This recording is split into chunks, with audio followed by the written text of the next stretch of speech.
Good morning class. आज हम पढ़ेंगे बीकॉम थर्ड सेम का जो हमारा सब्जेक्ट है वो हमारा company law. And company law में जो हमारा टॉपिक चल रहा था वो चल रहा था हमारा आर्टिकल ऑफ एसोसिएशन, यानी कंपनी के अंदर इसके कुछ पॉइंट्स, कुछ डेफिनेशन वगैरह इससे पहली वाली वीडियो में मैं आपको कंप्लीट करा दी हूँ, तो आप लोग पिछली वीडियो जाकर देख सकते हैं जिससे आपका कोई भी टॉपिक मिस ना हो। आज की वीडियो में हम आपको पढ़ाएंगे कि अंतर नियम में परिवर्तन कैसे कर सकते हैं। मतलब अगर कुछ चेंज करना है, अंतर नियम हमने बना लिया, इसके बाद भी हमें अंतर नियम में कुछ चेंज करना है तो हम उसको चेंज कैसे कर सकते हैं। तो सबसे पहले थोड़ा सा हम इसके बारे में पढ़ लेते हैं कि अंतर नियम क्या होता है। देखो अंतर नियम क्या होता है, इससे पहले जो हमने वीडियो में सीमा पार्षद नियम पढ़ा था यानी मेमोरेंडम ऑफ एसोसिएशन पढ़ा था, उसमें हमने क्या बताया था कि वो एक कंपनी का एक ऐसा डॉक्यूमेंट होता है जो कि कंपनी खुलने से पहले, जैसे हमारी कंपनी अभी खुली नहीं है उससे पहले बनाया जाता है। उसमें क्या लिखा जाता है, जैसे हमारी कंपनी की क्या उद्देश्य है, क्या नाम है, कहाँ पता है, कहाँ रजिस्ट्रेशन ऑफिस है, हमारी कंपनी का उद्देश्य क्या है, लायबिलिटीज क्या है, कितने लोग पार्टनर है, मतलब सभी चीजें जो कि कंपनी की स्टार्टिंग से पहले हम बना लेते हैं। एक प्रकार का ऐसा डॉक्यूमेंट होता है। इसका क्या ही होता है, इसको हम गवर्नमेंट के पास जमा करते हैं। गवर्नमेंट जब इस पत्र को, इस पेज को पास कर देती है उसके बाद हम अपनी कंपनी को ओपन कर सकते हैं। इतनी चीज तो हमारे क्लियर है। इसके बाद आता है हमारा आर्टिकल ऑफ एसोसिएशन। अब इसके जो भी उद्देश्य है, जो भी काम है, जो भी ये करना चाहता है, इसके उद्देश्यों को पूरा करने के लिए, हमारी कंपनी को चलाने के लिए कि हमारी कंपनी कैसे चलेगी, कैसे इसमें काम होगा, कैसे कैसे हम इसमें काम करेंगे, कौन कौन काम करेगा, तो ये सब चीजें, ये सीधी सी बात है कि ये हमारी कंपनी है और ये हमारे सारे कंपनी के बाहर के काम है। तो ये बाहर के काम हमारे किसमें आएंगे, ये आएंगे हमारे सीमा पार्षद नियम में।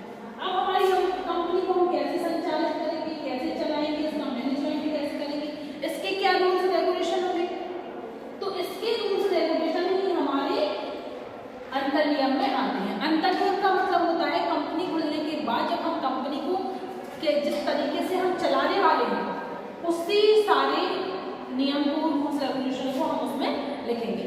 सीधी सी बात है, एक लाइन की डेफिनेशन है कि सीमा पार्षद नियम के उद्देश्यों को पूरा करने के लिए हम जो सीमा मतलब अंतर नियम बनाते हैं, जो भी उसके उद्देश्य होते हैं उनके उद्देश्यों को करने के लिए, भैया उसका उद्देश्य भी तो कुछ ना कुछ होगा। जैसे एक डॉक्यूमेंट हमने तैयार किया, गवर्नमेंट को बताया, तो कोई ना कोई उद्देश्य तो हमने लिखा होता है, तो उसी के उद्देश्यों को पूरा करने के लिए हम अंतर नियम को बनाते हैं। अब हम देखते हैं कि अंतर नियम में हम चेंज आगे, जैसे हमें कुछ चेंज करना है तो किस तरीके से इसमें चेंज कर सकते हैं। इसमें सबसे पहला है हमारा अंतर नियम में परिवर्तन केवल बल विशेष प्रस्ताव द्वारा, केवल विशेष है ना।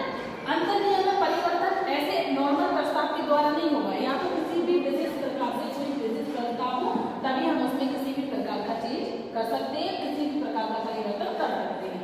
दूसरा है हमारा अंतर नियम कंपनी अधिनियम या अन्य अधिनियम के विरोध नहीं होना चाहिए। कैसा होना चाहिए, परिवर्तन तो होना चाहिए लेकिन परिवर्तन कैसा नहीं होना चाहिए, ना तो कंपनी अधिनियम के और ना किसी और अधिनियम के। मतलब सीधी सी बात है, कंपनी एक्ट या अदर किसी एक्ट के विरोध नहीं होना चाहिए। अगर विरोध हुआ तो वो चेंज नहीं होगा। तो सीधी सी बात है कि कंपनी अधिनियम परिवर्तन कंपनी अधिनियम या अन्य अधिनियम के विरोध नहीं होना चाहिए। फिर नेक्स्ट है हमारा परिवर्तन सीमा पार्षद नियम के विरोध नहीं होना चाहिए। चेंज कैसा नहीं होना चाहिए, सीमा पार्षद नियम के विरोध नहीं होना चाहिए। क्यों नहीं होना चाहिए, क्योंकि इसी के उद्देश्यों को पूरा करने के लिए तो ये बनाया गया है ना। ये इसी के लिए तो हमने बनाया है कि ये अगर गवर्नमेंट ने पास किया हुआ है, ये अगर गवर्नमेंट ने पास किया हुआ है तो इसी को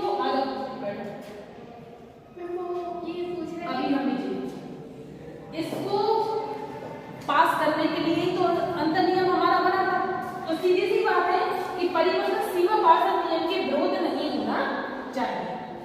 फिर नेक्स्ट है हमारा परिवर्तन अवैध नहीं होना चाहिए, मतलब लीगली होना चाहिए, अनलीगली हमारा चेंजेस नहीं होना चाहिए। जैसे हमें किसी भी चीज में अगर चेंज मतलब हमें अपने अंतर नियम में कोई परिवर्तन करना, तो परिवर्तन तो हम कर सकते हैं, लेकिन कैसे परिवर्तन कर सकते हैं, जो हमारी कंपनी के लिए, हमारे लिए लीगल, अनलीगल चेंजेस हम बिल्कुल भी नहीं कर सकते हैं। फिर हमारा नेक्स्ट परिवर्तन केवल केंद्र सरकार की अनुमति किसकी अनुमति से होगा ये? केवल केंद्र सरकार की अनुमति से होगा। फिर हमारा परिवर्तन अंशधारियों के अंश खरीदने के लिए विवश नहीं कर सकता। परिवर्तन कर सकते हैं हम, लेकिन हमारा जो परिवर्तन है वो अंशधारियों को, जो भी शेयर होल्डर है, उनको शेयर खरीदने के लिए मजबूर नहीं कर सकता।